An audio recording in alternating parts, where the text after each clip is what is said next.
Bonne journée, bonne nuit, paix de Jésus à toi qui es habité, à l'intérieur de ton être par le Père, le Fils et le Saint-Esprit. Oui, oui, tu es habité.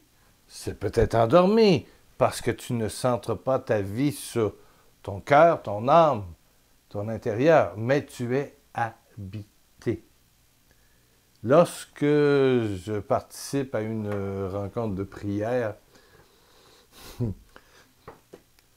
d'habitude, on chante au début « Ô Esprit du Dieu vivant, en mon cœur descend ».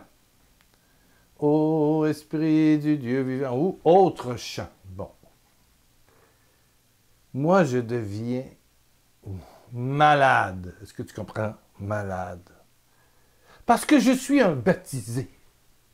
Parce que mon cœur contient déjà le Saint-Esprit de Dieu. Je suis déjà le temple du Saint-Esprit. Alors là, c'est comme si on reculait. Et puis, il faut demander le Saint-Esprit alors que je l'ai déjà. C'est comme demander de l'argent dans la rue parce que tu es pauvre et puis tu as déjà 5 millions de dollars ou d'euros en banque. Tu es déjà porteur du Saint-Esprit. Combien de nos chants chrétiens charismatiques sont en dehors de la réalité de l'Évangile, du message de Jésus-Christ, de l'incarnation, quand Jésus s'incarne par la Vierge. L'ange Gabriel vient, ce sera notre retraite de l'Avent. Bon, OK. L'ange Gabriel vient, annonce à Marie qu'elle va porter le Fils de Dieu, l'Emmanuel, Dieu avec nous. Elle va permettre, elle est l'instrument choisi du Père pour que Jésus, Fils de Dieu, soit parmi nous et prenne et se fasse pécher à notre place et paye tout. L'ancienne alliance est accomplie, tout est payé. Tu peux maintenant relancer ta vie sans culpabilité. Jésus a tout payé. C'est accompli. Maintenant, tu es la maison, le temple du Saint-Esprit, comme dit Paul, payé au prix du sang de l'agneau de Dieu. Tu n'es pas rien. Tu es porteur d'infini. Je te l'ai dit dans le texte précédent, et je te le dis encore, tu es porteur du Père, du Fils et du Saint-Esprit. Mon Père et moi, nous habiterons chez toi.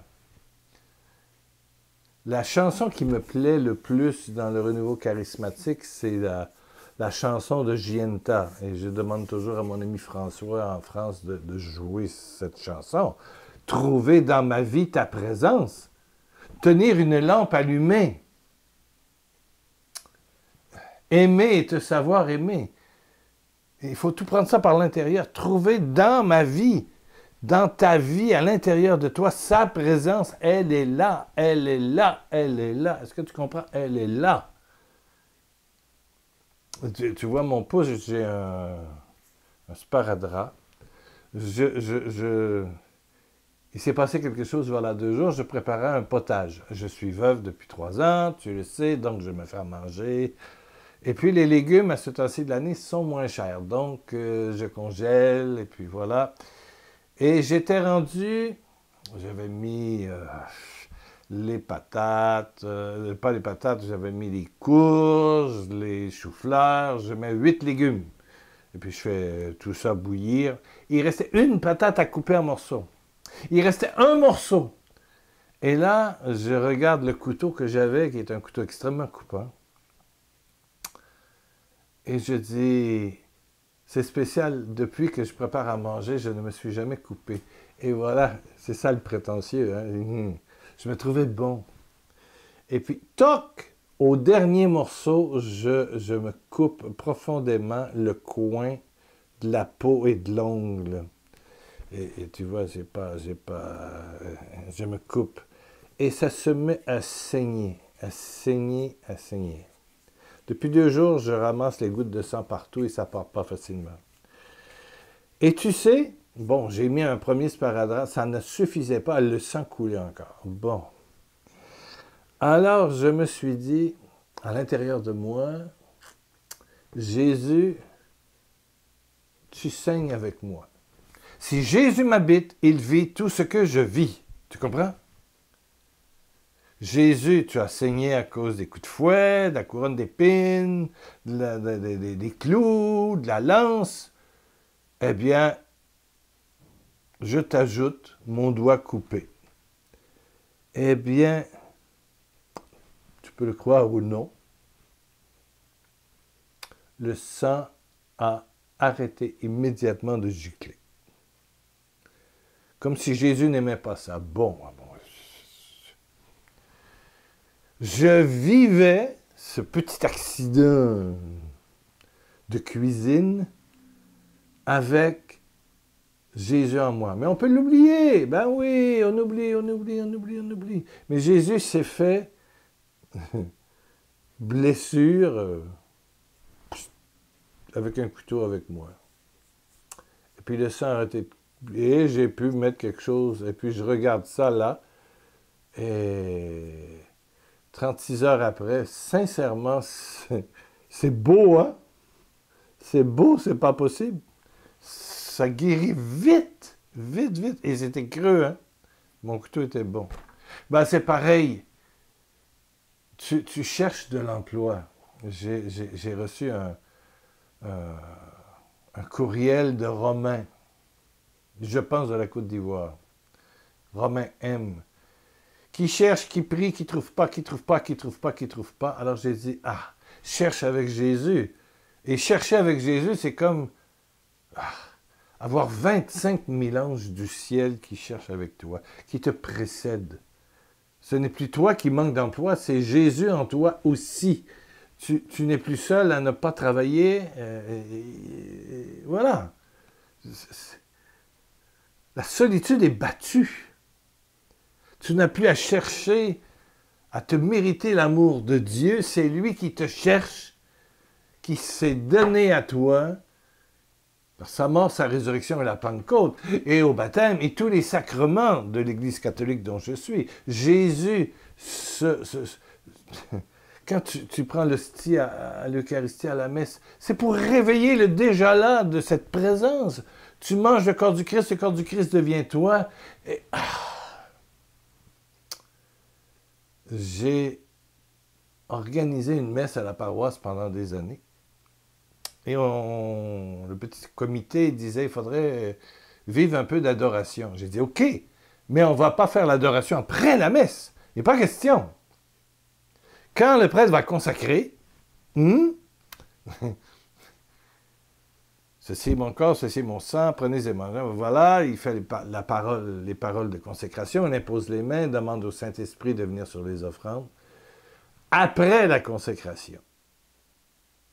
Après la consécration. Tout de suite, on sort l'ostensoir et on met l'hostie consacrée dans l'ostensoir. Et on fait 20 minutes d'adoration là, tout de suite après, pendant la messe. C'était plein. Ça venait de partout. La messe commençait à 7h30, finissait à 10h30. Et les gens se sont mis à approcher. Tout le monde approchait de l'autel et se donnait. Regardez Jésus, c'était extraordinaire. Ça avait lieu à Saint-Pédis, à Québec, Canada. Ça a été magnifique, magnifique.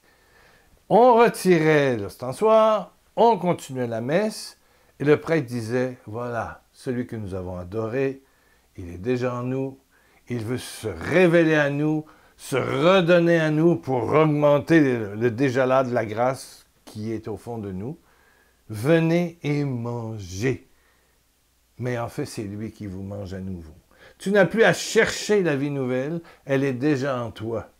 Et tous les sacrements et toutes les réunions de prière et la lecture des évangiles te portent à laisser jaillir le déjà là de Dieu en toi, le déjà là de Dieu en toi. Tu sais, et je termine avec ça, nous sommes dans la seconde partie de l'histoire des croyants. Il y a eu l'ancienne alliance. Jésus a tout accompli, ce qui devait être accompli. Et nous sommes maintenant dans la nouvelle alliance d'amour. Qu'a initié, que commence, bon, voilà, tout commence par Marie, qui conçoit, elle est vierge, elle reçoit le Saint-Esprit. L'humanité reçoit l'Esprit Saint. Et tu es digne, plus question d'indignité. Tu es, voilà. Et le péché, c'est simple. Il y a des gens qui disent, il n'y a plus de péché pour vous. Oui, c'est d'être décentré de ce qui vit en toi. Être décentré de la présence vivante de Jésus-Christ en toi. Nous sommes dans cette nouvelle alliance, cette nouvelle partie de l'histoire des croyants. C'est l'heure vraiment de vivre Jésus en toi. Ce n'est plus moi qui vis, c'est le Christ qui vit en moi, dit saint Paul. Tu es le temple du Christ, tu es le corps du Christ, tu es l'adresse du Christ, tu es le sourire du Christ. Et puis les autres attendent que tu leur révèles que cette beauté qui est en toi est aussi en eux. Évangéliser, c'est dire la beauté de l'autre. Voilà. Amen, amen. Père, Père, Père, merci, merci, merci, merci d'être en moi, d'être en mon frère, ma sœur, et de jaillir, jaillir. Et merci, Père, et je te parle en moi pour les signes, les miracles, les guérisons nombreuses que tu accomplis à travers cette petite vidéo. Et on se dit à la prochaine.